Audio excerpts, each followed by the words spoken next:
English medium 9th। Hello candidates, आइए आज से आपका पहला चैप्टर केमिस्ट्री का स्टार्ट होता है 9th इंग्लिश मीडियम। और केमिस्ट्री को पढ़ने से पहले हम लोग सराउंड्स में अपने चारों तरफ ये देखेंगे कि क्या वास्तव में हमारे चारों तरफ केमिस्ट्री है। देखिए चारों तरफ है कि नहीं है। आप पानी देख लीजिए, रसायन विज्ञान है, उसकी अवस्थाएं, उसकी अपक्रिया करने के गुण। भाई जब हम जल को, वाटर को देखते हैं, हमने क्या ले लिया? वाटर। ठीक, अब इसकी हमने 3 कंडीशंस बनाई। सबसे पहले ये है कि इसको at the temperature of room near about 25 degree centigrade पर। ठीक है, फिर हमने इसको फ्रीज कर लिया, या फिर हमने इसको हीट कर दिया। जब हम वाटर को किसी कमरे के तापमान पर, टेम्परेचर पर रखते हैं, 25 डिग्री सेंटीग्रेड पर रखते हैं, तो अपनी अवस्था में होता है। जब वो अपनी अवस्था में होगा तब वो होता है लिक्विड स्टेट में। ठीक है, या फिर हम उसको अगर फ्रीज करते हैं तो फ्रीज करने के बाद वो लिक्विड स्टेट में नहीं रहता है। वो किस अवस्था में आ जाता है, किस स्टेट में आ जाता है? सॉलिड स्टेट में। और जब उसको हम हीट करते हैं तब वो किस स्टेट में आ जाता है? गैसेज स्टेट में। ठीक है, अब ये हमारे रसायन, ये हमारी केमिस्ट्री से कैसे संबंधित हैं? केमिस्ट्री ये आपकी सॉलिड स्टेट में है, लेकिन क्या प्योर है?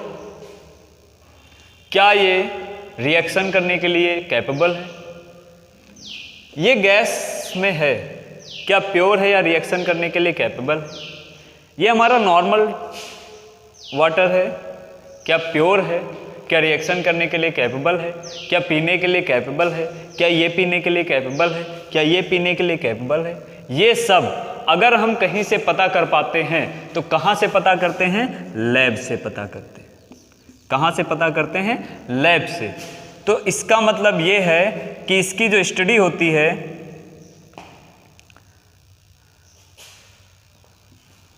हम क्या लिखेंगे? Every study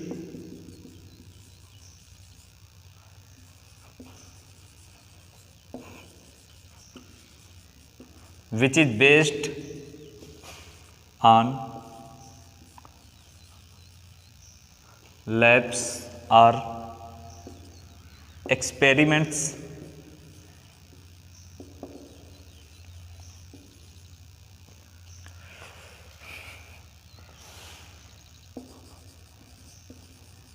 are due to chemistry। ठीक है, जितने भी अध्ययन हम लैब के, जितनी भी स्टडी हम लैब पर आधारित है, जितनी भी स्टडी हम एक्सपेरिमेंट से करते हैं, वो सब के सब केमिस्ट्री के अंतर्गत या केमिस्ट्री के थ्रू ही आती हैं। अब हमारे पास स्टेट लिखी हुई है, solid state, liquid state, gas state. हमारे सामने लिखा हुआ वाटर। वाटर हमारा क्या है? मैटर है। और इस वाटर की तरह ही हमारे चारों तरफ हर एक प्रकार की वस्तुएं, सभी की सभी पदार्थ हैं, मैटर हैं, सब्सटेंस हैं। और क्या है, कैसे हैं, कैसे प्रूफ करेंगे? वो ऐसे हम प्रूफ करेंगे कि अगर किसी सब्सटेंस में, अगर किसी थिंग्स में हमको वॉल्यूम दिख जाए या फिर मास, दोनों जब दिखेंगे तभी वो सब्सटेंस होता है या मैटर होता है। अगर हिंदी में कहें तो अगर किसी वस्तु में द्रव्यमान भी है, आयतन भी है, तभी उसको हम क्या कहते हैं? पदार्थ कहते हैं। मतलब मैटर होने के लिए दो कंडीशंस आवश्यक हैं। सबसे पहली क्या है, मास, और दूसरी क्या है, वॉल्यूम। देखिए मास अगर है तब उस पर किसका प्रभाव पड़ेगा, ग्रेविटी का। वॉल्यूम अगर है तभी वो स्थान घेर पाएगी, प्लेसमेंट हो पाएगा उसका। ठीक है,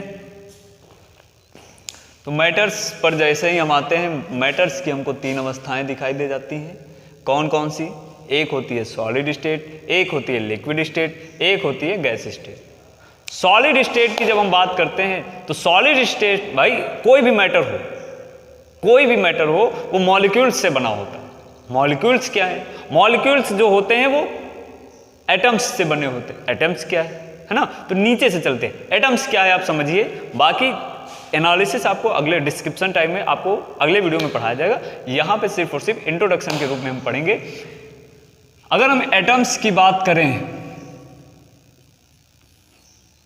तो ये इस समय एटम्स जो स्टडी में है, जो अध्ययन में है, वो ये है कि यह एक सर्कुलर पार्ट होता है,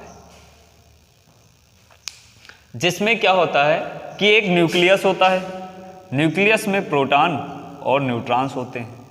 इसके चारों तरफ सर्कुलर सेल्स होती हैं, जिन पर इलेक्ट्रॉन्स क्या होते हैं, चक्कर लगाया करते हैं। इन सेल्स पर इलेक्ट्रॉन्स जो चक्कर लगाते हैं, उनके चक्कर लगाने का जो अधिकतम फार्मूला होता है वो होता है 2n²। मतलब पहली कक्षा में ऐसे आप n बराबर 1 के लिए n बराबर 2, n बराबर 3, n बराबर 4, ये n है कक्षाओं के, ये कक्षाओं का साइन है। पहली कक्षा, दूसरी कक्षा, पहली सेल, दूसरी सेल, तीसरी सेल, चौथी सेल। ठीक है, अब इसमें अधिकतम अगर हम मैक्सिमम इलेक्ट्रॉन्स भरना चाहें तो मैक्सिमम कितने हो सकते हैं, 2n²। तो ये हो जाएगा 2 × 1, ये हो जाएगा 2 × 2², ये हो जाएगा 2 × 3², ये हो जाएगा 2 × 4²। देखिए आज इंट्रो पढ़ रहे हैं हम, ठीक है, ये आपको आगे बहुत ही एनालिटिक करके पढ़ाया जाएगा, बहुत ही डीप में जाके पढ़ाया जाएगा, ताकि आपके दिमाग में बैठे। लेकिन दिमाग में ये भी आना चाहिए कि आगे पढ़ना क्या है। आगे हमको यही पढ़ना है कि ये सब क्या है, ये क्या है और ये कैसे बने। ओरल आपको एक बात समझनी है कि ये जो मैटर्स होते हैं किससे बने होते हैं, मॉलिक्यूल्स से बने होते हैं। मॉलिक्यूल्स जो कि इनका शेप्स जो होता है वो छोटा भी होता है, कुछ मॉलिक्यूल्स बड़ी अवस्था में भी होते हैं। सॉलिड स्टेट इसका शेप हमेशा डेफिनिट होता है। लिक्विड स्टेट इसकी जो शेप होती है वो डेफिनिट नहीं होती है। गैस स्टेट इसकी भी जो शेप होती है वो डेफिनिट नहीं होती है।